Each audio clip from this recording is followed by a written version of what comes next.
नासी नवाखे ठटे मां ॾींदासीं। अफ़सोसनाक वाक़ियो पेश आयो आहे जिते ॻोठाणे पारां ईद जा कपड़ा ख़रीद न ॾियण करे आपघात कयो वियो आहे।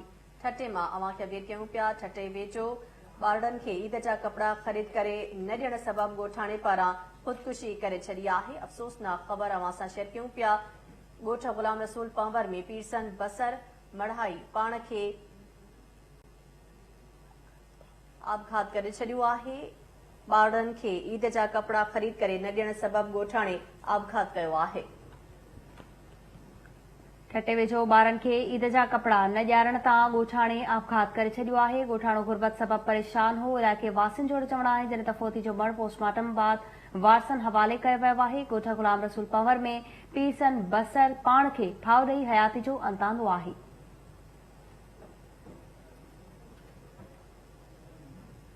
ठटे मां टेलीफोन लाइन ते मौजूद आहे KTN न्यूज़ रिपोर्टर महबूब रोही। जी महबूब, छा अपडेट्स आहिनि?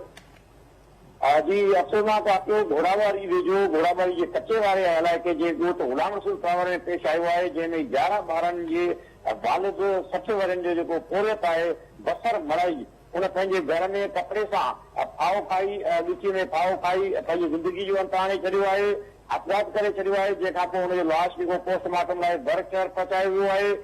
जेके हुनजे वारस आहिनि या पुलिस आहे उनजी चवणु आहे त कुझु अर्से खां वठी बसर मड़ाई बेरोज़गारी सबबि परेशान रहंदो हो, ख़ासतौर ते जेके मुआशी बदहाली सबबि परेशान रहंदो हो। पर हाणे जॾहिं ईद वेझी आई आहे त 11 ॿारनि जो पीउ आहे ऐं पंहिंजे ॿारनि लाइ जेके पाड़ेसरी आहिनि या हुनजा मिट माइट आहिनि उनजो चवणु आहे त उहो ईद ख़रीदारी लाइ परेशान हो ऐं उहो बार बार चवंदो हो त उहो पंहिंजे ॿारनि खे ईद लाइ जेको आहे कीअं ख़रीदारी करे ॾींदो, उन हवाले सां उहो फ़िक्रमंद हूंदो हो, परेशान रहंदो हो। जंहिंखां पोइ अॼु अफ़सोसनाक सूरत पेश आई आहे जो घर अंदरि हुन कपिड़े सां पंहिंजी जेको आहे ॻिची में रखो विझी आपघात करे छॾियो आहे, ज़िंदगी जो ॾींहुं उजाए छॾियो आहे। 11 ॿारनि जो पीउ 60 वरनि जो पोरियत बसर मड़ाई घोड़ाबारी जे ॻोठ ग़ुलाम रसूल पंवर में आपघात करे छॾियो आहे। इहा अफ़सोसनाक ख़बर पंहिंजे नाज़ुनि सां शेयर कई पिया। घोड़ाबारी जे कचे वारे इलाइक़े जे ॻोठ ग़ुलाम रसूल पंवर में पोरियत जेको आहे पीरसन गुरबत खां तंग अची ऐं ईद जे मौक़े ते जेका आहे ॿारनि लाइ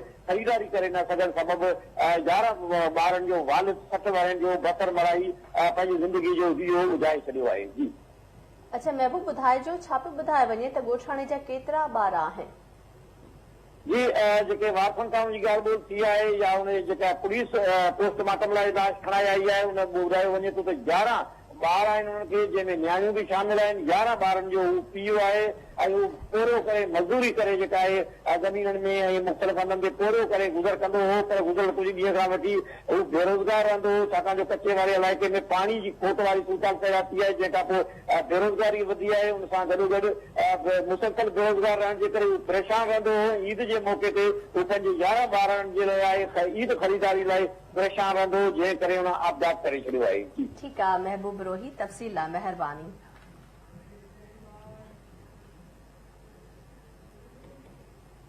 ठटे वेझो मुआशी बदहाली सबबि ॻोठाणे फाओ खाई ज़िंदगी जो अंत आणे छॾियो आहे।